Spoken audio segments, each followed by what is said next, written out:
केंद्र सरकार ने यह निर्देश दिया है कि हो सके तो भारत में तीसरी लहर आ सकती है। जिस तरह से कोरोना के लगातार प्रकोप जो है देश के अलग अलग राज्यों में फैल रहे हैं, ऐसे में केंद्र सरकार ने तमाम राज्यों को यह निर्देश दिया है जहां जहां जिन अस्पतालों में ऑक्सीजन के प्लांट हैं उन प्लांटों की व्यवस्था आप पहले से ही कर लीजिए, क्योंकि आपको पता है कि कोरोना के दूसरी लहर में ऑक्सीजन की कमी के कारण कितने लोगों की जान तक चली गई थी। और जिस खबर की चर्चा हम करने जा रहे हैं वो सासाराम से जुड़ा है। जी हां, सासाराम में जो इस वक्त आप तस्वीर देख रहे हैं ये एक ऑक्सीजन प्लांट की है, जहां पर अधिकारी कर्मचारी पहुंचकर केंद्र सरकार के दिए निर्देश का पालन कर रहे हैं। जैसा कि मैंने आपको पहले बताया कि केंद्र सरकार ने कहा है कि आप जो है तैयारियां पहले से कर लें। ऑक्सीजन प्लांट की देखिए अधिकारी मुआयना कर रहे हैं, उसका टेस्ट कर रहे हैं। एक तरह से कह सकते हैं कि मॉक ड्रिल हो रहा है कि आने वाले समय में अगर खुदा भगवान न चाहे कि वैसी स्थिति जो दूसरी लहर में आई थी वैसी स्थिति अगर तीसरी लहर में भी आती है तो हम पहले से ही तैयार होंगे। सब कुछ बहुत अच्छा हुआ, मॉक ड्रिल भी सफल हो गया और सब कुछ अधिकारी जो है वो बयान भी दे रहे हैं। सबसे पहले आप सुन लीजिए कि मॉक ड्रिल यानी कि ऑक्सीजन प्लांट के मॉक ड्रिल जब खत्म हो गया, चेकिंग जब खत्म हो गया, तो वहां मॉक ड्रिल और उस जो अधिकारी चेकिंग कर रहे थे उन्होंने क्या कहा है। आज सदर अस्पताल सासाराम में जो ऑक्सीजन का प्लांट हमारे यहाँ लगा है, आज इसका भारत सरकार की गाइडेंस के अनुसार मॉक ड्रिल करना था। आज मॉक ड्रिल चल रहा है और इसका सही तरीके से संचालन हो रहा है और जितना कैपेसिटी चाहिए सारे कैपेसिटी में फुलफिल सही ढंग से हो रहा है काम। आपका नाम? मेरा नाम ऋषिकेश कुमार। तो आपने सुना कि सब कुछ ठीक ठाक है, तैयारी हम कर रखे हैं। हालांकि आप जानते हैं कि यह देश भारत है और भारत में तैयारियां जो हैं वो या तो कागज या फिर मुंह जुबानी होती हैं। जब असली समय आता है तो स्थिति क्या होती है वो आपको भी पता है। और भारत से भी ज्यादा बिहार है।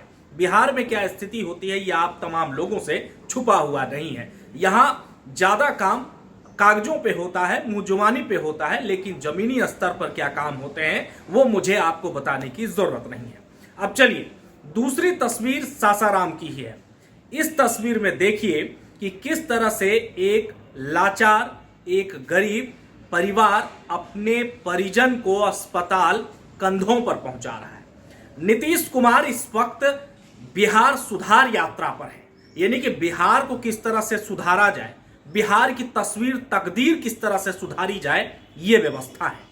बिहार में शराब तस्करी को करने के जुर्म में 2 लोगों को उम्र कैद की सजा सुनाई थी। यहां अगर आप कमर पर पिस्तौल लटका कर चलते हैं तो आपको पुलिस छोड़ देगी, लेकिन अगर आप एक बोतल लेकर चलते हैं तो आपको पुलिस जो है वो उम्र कैद की सजा देती है। आपको कानून जो है वो उम्र कैद की सजा है।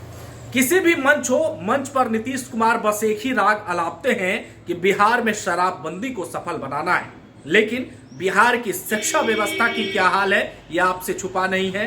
बिहार में कानून व्यवस्था की क्या हाल है यह आपसे छुपा नहीं है।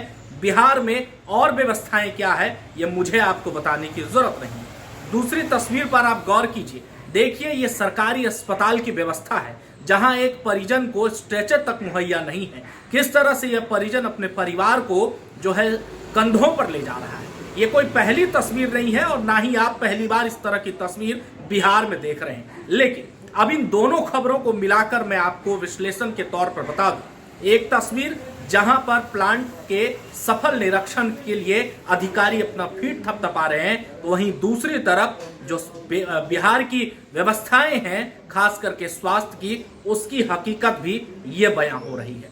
दोनों तस्वीरों को जोड़कर देखिए आपको कौन सी तस्वीर अच्छी और कौन सी तस्वीर खराब लग रही है। नीतीश कुमार इस वक्त बिहार सुधार यात्रा पर हैं।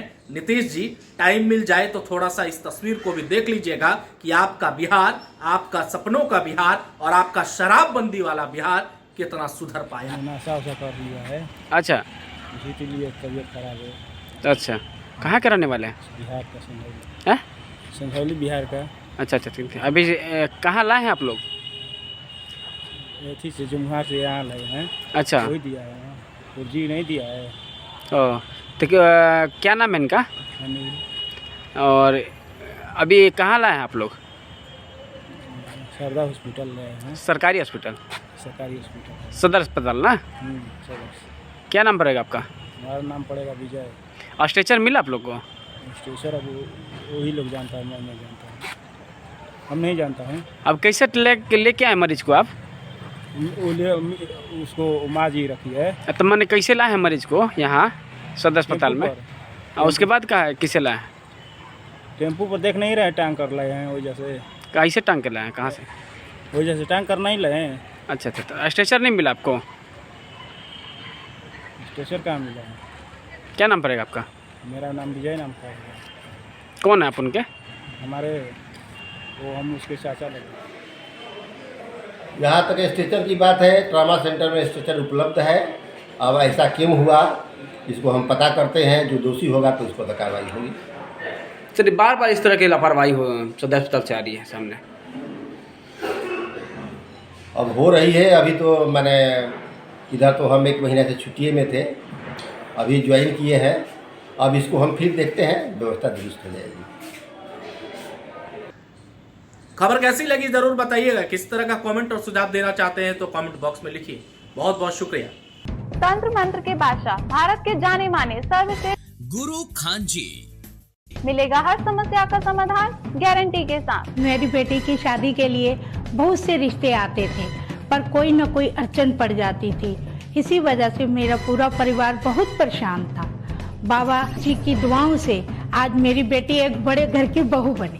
भटको चाहे जहां, काम होगा सिर्फ यहां। गृह कलेश, कर्ज मुक्ति, प्रेम विवाह, जादू टोना, पति पत्नी में अनबन, सौतन या दुश्मन से छुटकारा, विदेश यात्रा में रुकावट, फिल्मों में प्रवेश और कोर्ट कचहरी जैसी समस्याओं का समाधान। सभी समस्याओं का समाधान गुरु खान जी।